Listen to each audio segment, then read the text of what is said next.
So yun guys, nandito tayo ngayon sa may yard. Dito natin pinark yung mga, dito pinapark nga pala yung mga loaded na trailer na pick up. Yan, papuntang Saskatoon din to. Yung iba pala, yan, dito mga loaded. Yan, dyan iniiwan. Dito yung mga empty.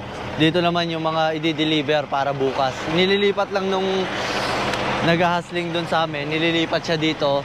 Lahat ng loaded. Bali kapag may mga natira na loaded pa, stack up lang muna yun doon. Ngayon ito, idadrop ko lang to kasi hindi ito mapupunta sa akin eh. Yan. Nandito na rin yung magiging aking partner. All goods naman. Wala naman na... tumabingi. Tumabingi yung ano, yun nandun sa ibabaw. Okay naman, wala naman siyang problema. Magdilipat pa ako ng load ng mga gamit ko sa ibang truck. Buti yung iba, binaba ko na yung microwave ko, yung lutuan ko, yung ibang gamit ko na meron ako sa truck, binaba ko na. May mga hindi ako nababa, may nakalimutan ako, pero all goods lang yon. Ilalagay ko na lang dun sa toolbox para pauwi, idalhin sa bahay. So yun guys, ito na. Magbababa na ako ng mga gamit ko. Yan na, ready ko na. Mga gamit ko dun sa taas. Lahat to, ililipat ko na. Kaya, swerte ang makakuha nito dahil merong radyo to pang to. Yan. And, shoutout sa pinakamamahal kong girlfriend. I love you so much. Don't forget na i-follow yung Facebook niya at yung YouTube niya. So yun guys, nandito ako ngayon. Ito nga pala, magiging truck ko. Alam niyo na kung kanino to. Kay Daddy to, 1105. Ito yung truck ko. Ito yung magiging load namin. Yan, ang kasama ko nga pala ngayon ay hinantay ko lang si Daddy. Dahil si Daddy ay bababa lang sa truck niya. At ako ang sasampa dito. Kasama ko nga pala si Provinciano. Asan na yun? Ano ba yan? Ito pala kasama ko, ang Provinciano. Yun. Ayan, inaayos niya yung load namin. Yan, pahiran mo. Opo, huwag sa butas, dito. Dito sa ilalim. Yan. Dumi na yung gloves mo. Ayan nga pala, magiging partner kami. Itong load namin, maraming drops to, siguro nasa 8 or 7. Yan. Dahil may sira to, may butas to sa ilalim. Itong tarp namin, yung nagkarga nito, di man lang tatabunan namin to ng tarp sa ibabaw, itong unahan, tapos ito rin, lalagyan namin to. Tatakpan namin ng tarp sa ibabaw, tapos kukuha kami ng panibagong 2 lumber tarp. Bari, ang magiging tarp namin, napakarami. 6 ang nakalagay, magiging 6 nakalagay, tapos plus 2 pa, tapos plus ayun pa. Ayun maging partner na. Wala na, bago ng partner ng Provinciano. Nagkagwapo ang partner, guys. Gwapo yung daddy, mas gwapo yung bata. Sabi kay Tani, kala niya mawawala na siya sa vlogger na kasama. Vlogger din pala. Hindi pa. Yan. Pag ganyan yung tunog. Yan. I-start ko ulit para mag-build ng hangin. Ito, maganda na ito kasi ako ang lumipat dahil yung truck ko luma na 800, magna 900,000 ang tinakbo. Itong kila Daddy, bago pa. Ayun, tinakbo na nila. Nakuha to nahawakan to ni Daddy, bagong-bago pa talaga. Ngayon, nalagyan niya na ng 408,000. Yung sa akin, malaki na ang tinakbo eh. Kaya sabi ko, mas magandang ako ang sasakay dito kasi bago to, kasi si Tani sasakay doon. At least, di ba? Ako pa rin nahawak ng unit niya. Bale yung kahit ibigay niyo sa iba, okay lang. Check ilaw. Inaantay lang namin si Daddy. Kinuhanan ko na rin ng matutulugan dito si Daddy sa may opisina namin. Diba? Alright. And yan, samahan nyo kami, tarp namin to na klaseng load na to. Ewan ko bakit ganito to. Nakakainis. Pero okay lang naman, good weather naman. Baka summer na dun sa ano. Kasi iniisip kasi baka mag-snow.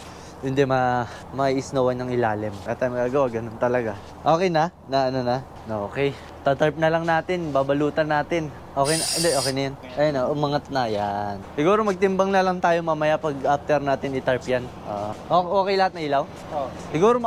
Siguro makaalis tayo ng madaling araw, 2:00 ako na mag-drive. Wala na rin ako oras eh. Dahil nag-start ako, umaga din, 5:00 eh. Yung sa'yo? Hindi, mamaya na. Sige lang. Yan. Dito, lagyan natin. Yan. Yan, ilalagay na namin. Yung ibabaw.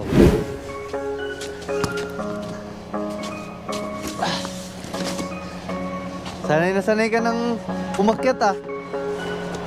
Sanay na. Ano natin? Yan.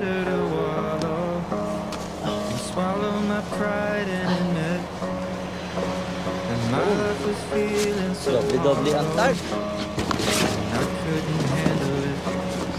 Buti na lang guys, ganito ang naging load namin. Maganda ng weather. Daming tarp. Buhatin natin. Yan ba yung mahaba? Baka yan natin mahaba eh. Ay, oo, yan nga. Ay, oh, yan nga. Mahaba. Masyadong mahaba yan. Ito yung maikli lang. Kalongin mo. Malakas pa. Hindi, hilahin na lang. Hilahin ka.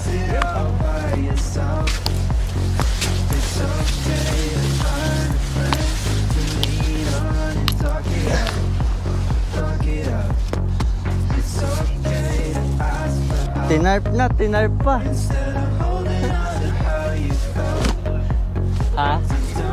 Katulad lang din nun.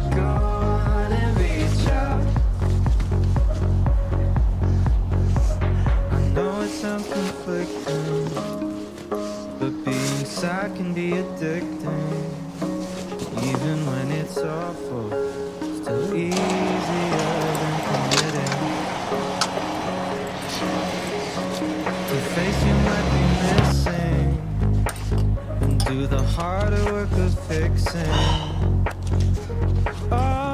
So yun guys, finally tapos na namin na i-tarp. Ang gagawin na lang namin ay hihigpitan ko na lang ito mamaya at ililipat ko na lang yung mga gamit. Kapagod din yun ah. Kapol ka alo guys.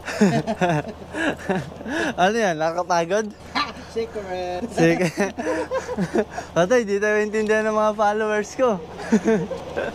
Ayun guys, yung mga gamit ko doon sa truck, lahat ng kung ano meron ako sa truck, kailangan ko ilipat dito sa truck na to. Then yung truck ko, iiwan ko na siya dyan sa may dito sa yard. Ayan yun, ito na yung magiging load namin ni Kuya Tani. Yan, dalhin din natin yan, yung ito. Tapos kukuha pa ako ng isang bungee doon para sa load natin. Kasi wala tayong bungee masyado. Yun oh. So yun guys, baka hanggang dito na natin video. Maraming salamat sa panonood nyo. Huwag nyo kalimutan na mag-subscribe and like and share. And baka may shoutout ka. Hey, shoutout. Shoutout guys sa mga fans ni Pilyang Truckers. Ayun ah. Ilang muna guys. Hindi ko pa kabisado yung iba. Yeah, shoutout dyan sa lahat ng mga supporter natin. Sorry, hindi ako masyado nakakapag-shoutout sa inyo. Pero siguro soon makapag-shoutout tayo. Sobrang busy kasi natin ngayon. And yun, sa susunod ulit. Bye-bye. I thought it was better to wallow and swallow my pride and admit that my life was feeling so hollow. I couldn't handle it. So I called a couple of friends and a caring specialist, and I talked through all of my problems till they started to shrink a bit. Well, nothing's easy, but you gotta believe me, you'll never truly be alone. It's okay to ask for help. Don't need to fix it all by yourself. It's okay to find a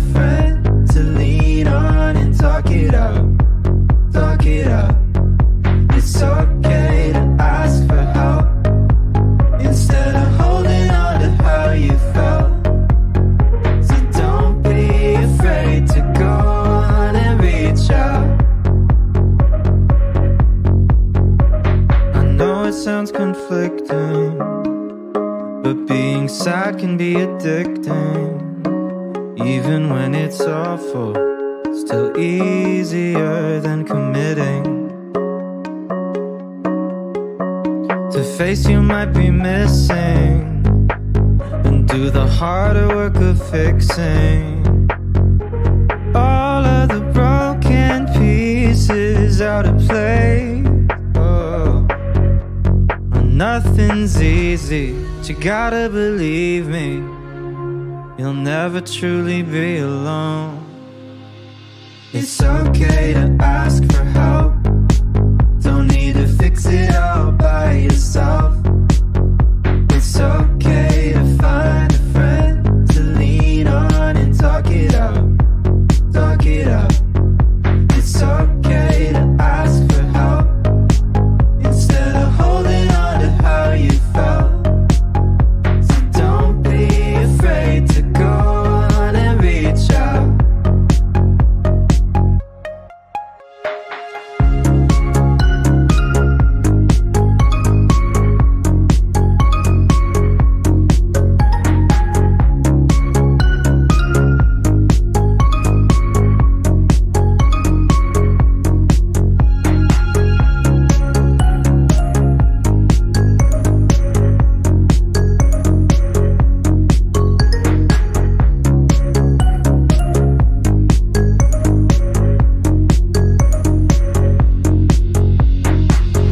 There's nothing to fear.